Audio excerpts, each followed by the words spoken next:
had a very good relationship over the years, but it's been a very one-sided transaction, very unfair to the United States. And I think both sides want to see fairness, but it's been a very, very one-sided deal, and it shouldn't be.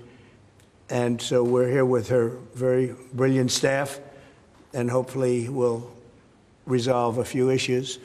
But it's a great honor. You know, we just built this ballroom, and we're building a great ballroom at the White House. The White House has wanted a ballroom for 150 years, but they never had a real estate person. You know, no president knew how to build a ballroom. But this just opened, you know, a relatively short time ago, and it's been quite the success. And I think, I was just saying, I could take this one, drop it right down there, and it would be beautiful. This is exactly what they've wanted.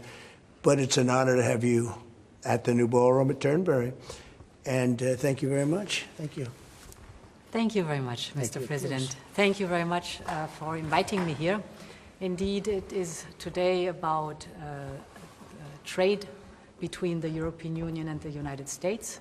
We're together the two largest economies worldwide. Right. If you look at the trade volume, it's the biggest trade volume globally, with $1.7 trillion among us. And if you look at our markets, it's a huge market, 800 million people if you take the United States and the European Union.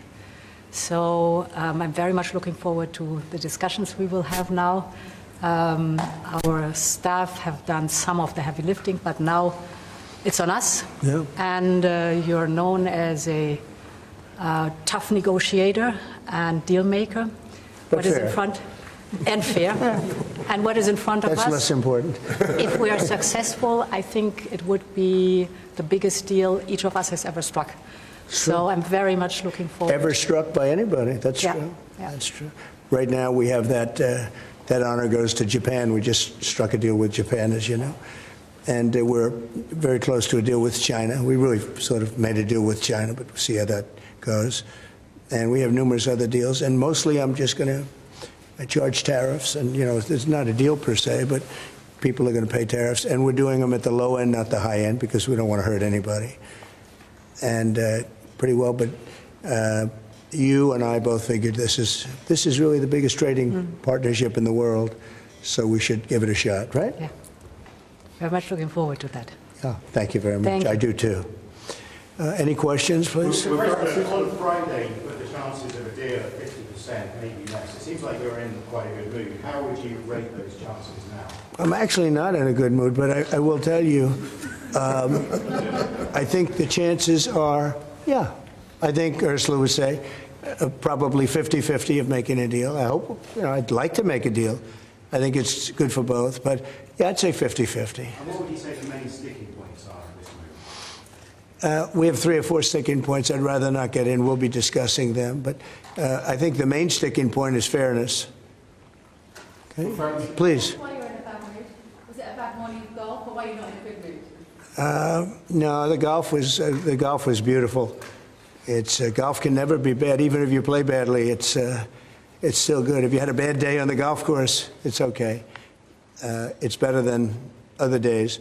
But no, I think I look forward to this meeting. You know, we've had a hard time with trade with Europe, very hard time, and I'd like to see it resolved.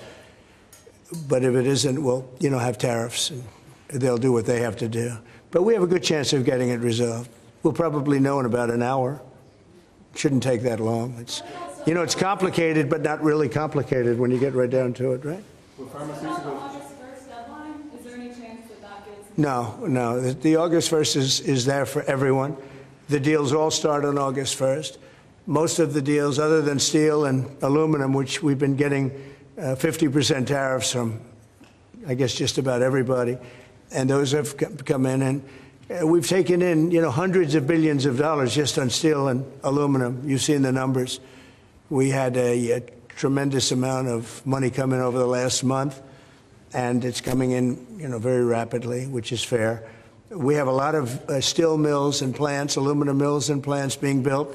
We have a lot of AI being built, and we have a lot of auto plants being built or going to be built because they don't want to pay tariffs. So, you know, if they don't want to pay tariffs, the best way to do it is just build your plant in the United States. Yes, please. Sir,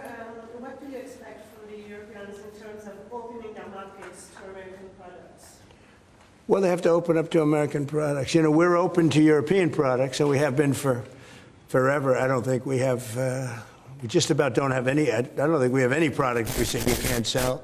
I guess you could get a little bit cute with chips, but that's, you know, a little bit different category too. No, you know, Europe is very closed. We don't sell cars into Europe. We don't sell essentially agriculture of any great degree. They want to have their farmers do it, and they want to have their car companies do it. I'm not saying anything that nobody knows. We have a rough situation. If we want to sell cars in Europe, we're not allowed to.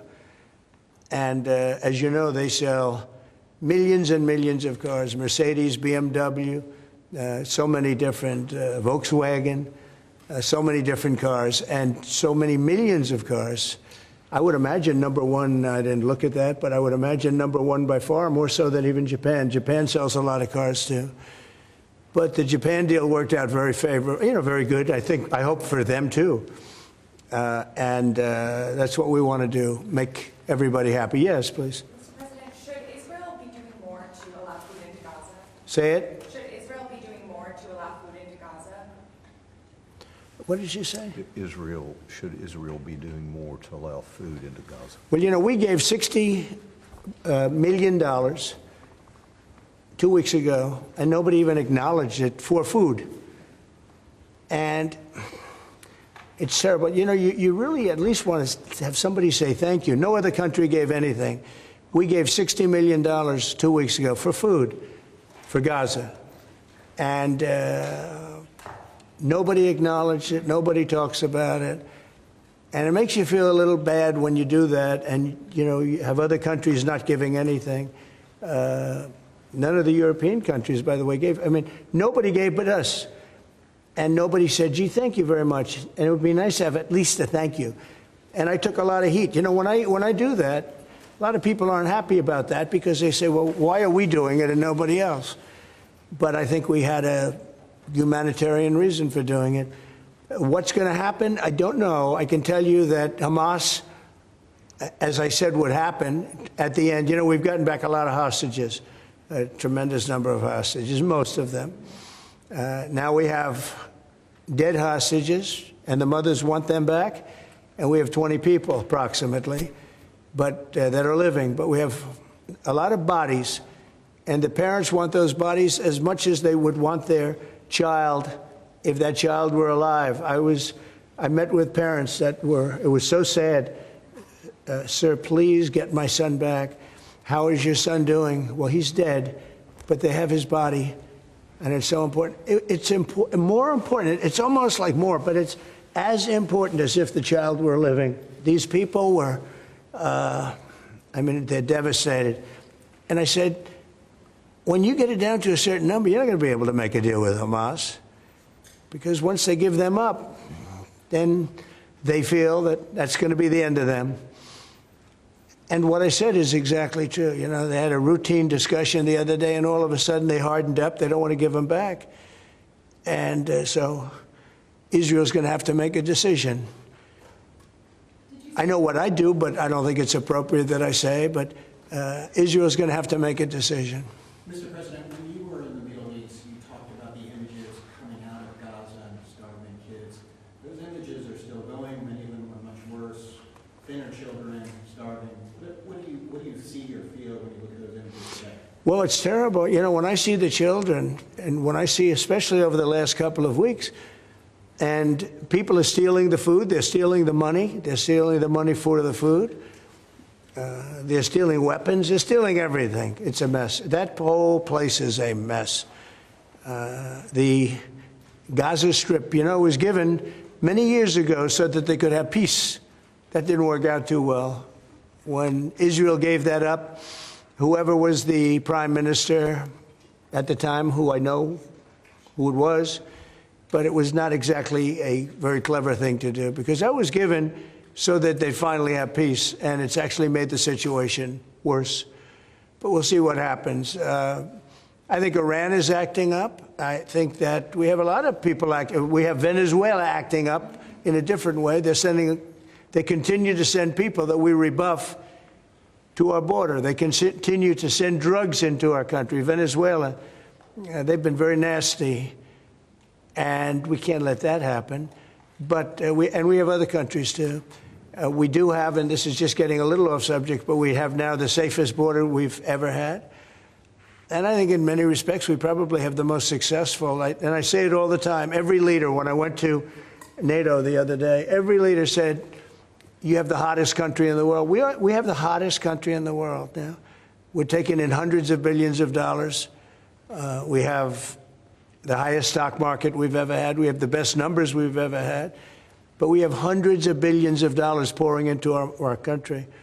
And I think it's the hottest. And by the way, 1 year ago, our country was dead. We had a dead country because of an incompetent president and incompetent Democrats. All they know how to do is talk and think about conspiracy theories and nonsense. If they'd waste their time talking about America being great again, it would be so much nicer, so much easier, be very successful. But we were a dead country, and now we have the hottest country anywhere in the world. Yeah. Any other question? President Trump, on this particular deal, if you manage to do a deal today, will that be the end of the matter, or could there be more tariffs coming, particularly on fires? No, if we do a deal today with the European Union, that will be the end of it. Yeah, we'll go, I guess, a number of years at least before we have to even discuss it again. No, that would be the end of it. And this is the biggest deal. People don't realize this is bigger than any other deal. We have great countries. I'm familiar with many of them. So are you.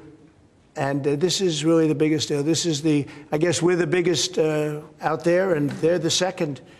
And when we come together, this will be the biggest deal. If that happens, and it could happen, should happen. Okay? Thank you. Will pharmaceuticals be part of today's? No, it won't. Pharmaceuticals will be, could be, we'll do something, but basically pharmaceuticals won't be part of it because we have to have them made in the United States, and we want them made in the United States. And I think it's easy to say, and I think it's important to say pharmaceuticals are very special. We can't be in a position where we're relying on other countries. Now, Europe is going to make pharmaceuticals, drugs, and everything else for us too, a lot, but we're going to have also our own. A question for President von der Leyen, please. Yes. Can you give your assessment of what you feel the chances are a deal of? The president just talked about a 50-50 chance, and the biggest obstacle being fairness. What would you say are those things for you? I think the president is right. We have a 50 to 50% chance to strike a deal. And indeed, it is about rebalancing. So you can call it fairness, You can call it rebalancing. We have a surplus, the United States has a deficit, and we have to rebalance it. You have an excellent trade relation. It's a huge volume of trade that we have together. So we will make it more sustainable. Mr. Trump, can you do better than a 15% tariff rate for the EU? Better meaning lower? Yeah. No. Mr. President, to return to Gaza, you're going to meet the British Prime Minister tomorrow. He's going to ask you to consider again peace talks between Israel and Hamas. Are you now saying there is no point in trying to resolve? Well, we're meeting about a lot of things. We have our trade deal, and it's been a great deal. It's good for them and good for us, I think. The UK is very happy.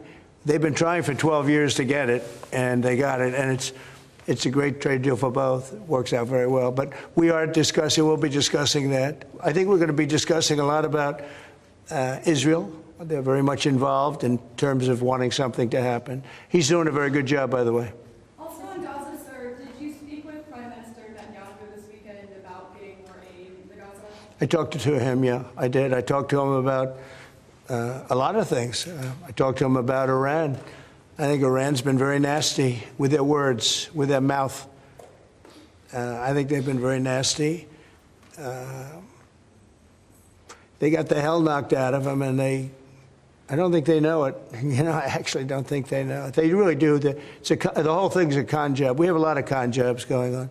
But Iran was beaten up very badly, for good reason. We cannot have them have a nuclear weapon, but they still talk about enrichment. I mean, who would do that? You just come out of something that's so bad, and they talk about, we want to continue enrichment. Who would say that? How stupid can you be to say that? So we're not going to allow that to happen. We're not allowing that to happen. Did you talk about more aid into Gaza? Will I do more aid? Yeah. The U.S. is going to do more aid for Gaza, but we'd like to have other countries participate. We're going to mention that to the European Union today. That's an international problem. It's not a U.S. problem. It's an international problem. And we're giving a lot of money and a lot of food and a lot of everything. If we weren't there, I think people would have starved, frankly. They would have starved. And it's not like they're eating well. But a lot of that food is getting stolen by Hamas. They're stealing the food. They're stealing a lot of things. You ship it in and they steal it. Then they sell it. On Friday you said that Europe is being crushed by mass migration, and I wonder whether your friends on the other side of the room agree with you on that. Well, I'd let you respond to that if you'd like. So we have been working intensively on the topic of irregular migration. And we have, from the very beginning, said that migration is a European challenge that needs a European answer. As Europeans, we will fulfill our international obligations, as we've done in the past, also in the future. But we, as Europeans, are the ones who decide who comes to the European Union and under what circumstances, and not the smugglers and traffickers. That's the principle in which we are working. Try. I will say this, they did ask me when I got off the plane, immigration, Europe has a tremendous problem, and we do too, but we've sealed our borders. We have nobody coming in, and we have hundreds of thousands of people being taken out, and the bad ones first, and I think we're doing a very good job of that. But it literally registered 0 people last month. You probably saw that, nobody. And Europe has a very similar problem. I think they're going to end up in the same place. You might as well go there quicker. And the other thing I say to Europe, we will not allow a windmill to be built in the United States. They're killing us. They're killing the beauty of our scenery, our valleys, our beautiful plains. And I'm not talking about airplanes. I'm talking about beautiful plains, beautiful areas in the United States. And you look up, and you see windmills all over the place. It's a horrible thing. It's the most expensive form of energy. It's no good. They're made in China, almost all of them. When they start to rust and rot in 8 years, you can't really turn them off. You can't bury them. They won't let you bury the propellers, the props, because they're a certain type of fiber that doesn't go well with the land. That's what they say. The environmentalists say you can't bury them because the fiber doesn't go well with the land. In other words, if you bury it, it will harm our soil. The whole thing is a con job. It's very expensive. And in all fairness, Germany tried it, and wind doesn't work. You need subsidy for wind, and energy should not need subsidy. With energy, you make money. You don't lose money. But more important than that is it ruins the landscape. It kills the birds. They're noisy. You have a certain place in the Massachusetts area that over the last 20 years had 1 or 2 whales wash ashore, and over the last short period of time, they had 18, okay? Because it's driving them loco. It's driving them crazy. Now, windmills will not come. It's not going to happen in the United States, and it's very expensive, and I would love to see. Today I'm playing the best course, I think, in the world, Turnberry. Even though I own it, it's probably the best course in the world, right? And I look over the horizon and I see 9 windmills. It's like great. At the end of the 18th, I said, isn't that a shame? What a shame. You have the same thing all over Europe in particular. You have windmills all over the place. Some of the countries prohibit it, but people ought to know that these windmills are very destructive. They're environmentally unsound, just the exact opposite. Because the environmentalists, they're not really environmentalists. They're political hacks. These are people that they almost want to harm the country. But you look at these beautiful landscapes all over the world. Many countries have gotten smart. They will not allow it. They will not. It's the worst form of energy, the most expensive form of energy. But windmills should not be allowed. Okay. Cambodia and Thailand. You spoke to leaders of both countries. I did. Are they doing enough to stop this? I hope so. You're talking about Cambodia and Thailand? So I had an interesting time. We're dealing with Thailand, and we do a lot of trade with Thailand and with Cambodia. And yet, I'm reading that they're killing each other, you know, they're fighting, they're in a war. And I say, this should be an easy one for me because I've settled with India and Pakistan, and Serbia and Kosovo was going at it, you know, but they have for a long time, in all fairness, right? You know about that. And others, the Congo, and you know what's gone on there. That's been a horrible thing with Rwanda. That's been a horrible thing. 31 years, 7 million, 8 million people killed. Machetes all over the place. It's a terrible thing. We got that one solved. We did 5 of them. And I was saying, you know, we have a trade deal. We were working on another. We finalized another trade deal yesterday. And I asked my people, I said, how are we doing with Cambodia and how are we doing with Thailand? And they say they're going to be coming in at some point to talk. I said, well, let's call them right now. So I called the prime ministers of each. And I said, we're not going to make a trade deal unless you settle the war. A lot of people are killed, you know that, in a short period of time. The border, they're fighting pretty like wild. And I spoke to both of the prime ministers, and I think by the time I got off, I think they want to settle now. I know they're meeting today or tomorrow, and we're going to work with them. Marco Rubio's working with them also, his people, and him. I think we're going to get that. That would be a great thing, but that would have turned out to be a bad one. And I will tell you, India and Pakistan, they were really getting ready to go at it. So getting those things settled, if I can do it, and if I can use trade to do that, it's you know, it's my honor. But I had great talks with 2 very good people that they both really would like to make a deal. So we'll see what happens. Okay, how about 1 more, 2 more? President, Europe's now spending a lot more on defense, thanks to you. They are. Should they get a fairer deal on trade and exchange? Well, they're spending a lot on defense, but we're spending a lot more, and you know, and we've been very generous to NATO for many, many years. And no, but we had a terrific meeting with NATO. I'd love to do as well. We had a meeting where they put up 5% instead of 2%, and they're going to pay it instead of not paying, because as you know, many people didn't pay the 2% or anywhere near it, and the 2% was too low. And we're going to be sending now military equipment and other equipment to NATO, and they'll be doing what they want, but I guess for the most part, working with Ukraine. But we had a fantastic meeting. I guess it's now almost 4 weeks ago. One of the best meetings they've ever had at NATO, and the spirit and the coming together was incredible. And I stood and I listened to almost 30 speeches. That was a lot. And I was really late, and I had to leave, but I didn't want to leave before those last 10 spoke, because they'd go home and they'd tell their wife, Trump left. And they were so nice to the United States. They were all mentioning the United States, and me, but they were mentioning the United States to be here. It's such an honor, you know, et cetera. And I thought it would have been inappropriate.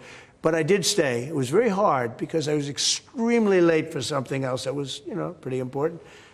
And we had a tremendous NATO meeting. I'm sure you heard that too. Yep. It was great. There's some great people that you deal with on 2 fronts, right? But you deal with on primarily the trade front. But I will tell you, they came together, and the relationship is really good. That was it's an interesting question, because you probably have reported it that way.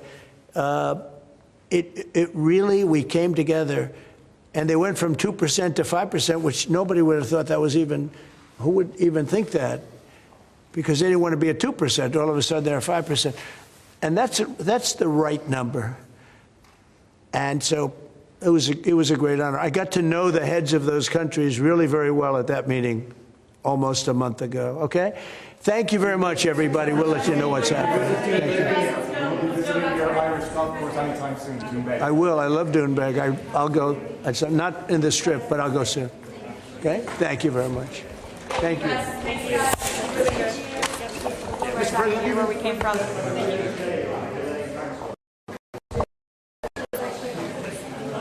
Thanks, guys. Thank you. Thanks, President. Thank you. Thanks, guys. Wait. Get the tripod and do that. Thanks, guys. Thank you. My colleague. All right. Thank you.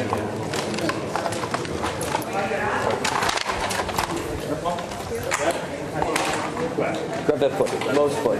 Lock it in. You're good. Watch your cable. Hey, guys.